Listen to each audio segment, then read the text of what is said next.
A wise teacher stood before his class with an empty jar. Without saying a word, the teacher picked up several large rocks and carefully placed them one by one into the jar. Soon the rocks reached the top and filled the jar to the brim. Looking at the students, the teacher asked, "Is the jar full?" The students, seeing that no more rocks could fit, answered confidently, "Yes, it's full." The teacher smiled and then picked up a container of small pebbles. Gently, the teacher poured the pebbles into the jar while shaking it slightly. The pebbles slid into the spaces between the large rocks, filling the gaps.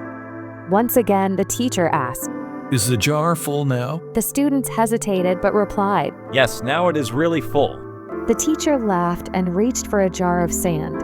Slowly, he poured the fine grains of sand into the jar, allowing it to trickle down and fill every remaining space between the rocks and pebbles.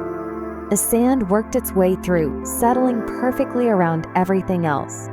Once more, the teacher asked, "Is the jar full now?" The students laughed, realizing where the lesson was heading, and said, "Yes, now it is absolutely full." The teacher nodded in agreement and paused for a moment.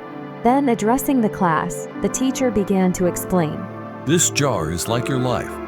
The large rocks represent the most important things, your core goals, values, and priorities, such as your health, family, relationships, and personal fulfillment. These are the things that, if everything else were lost, you would still value and hold dear.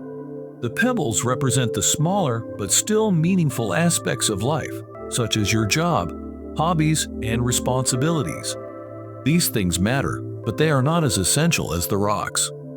Finally, the sand represents all the little, everyday tasks and distractions, the minor things that fill up our time, like checking social media, running small errands, or watching television. If you fill your jar with sand first, there will be no room left for the rocks or the pebbles. The same is true for your life. If you spend all your time and energy on the small, insignificant things, you'll never have enough space for the things that truly matter.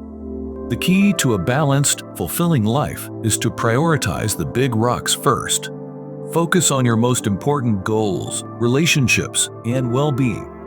Once these are in place, you can fit the smaller things, the pebbles, into your life without losing sight of what truly matters. Finally, you can allow the sand, the small distractions, to fill in the remaining gaps.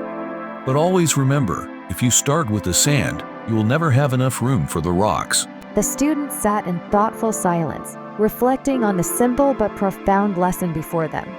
The moral of the story is that how we manage our time and priorities ultimately determines both our success and happiness.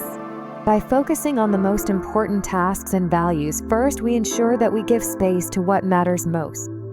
Only after these essential priorities are in place can we comfortably address the smaller, less critical tasks and distractions without losing sight of our larger goals.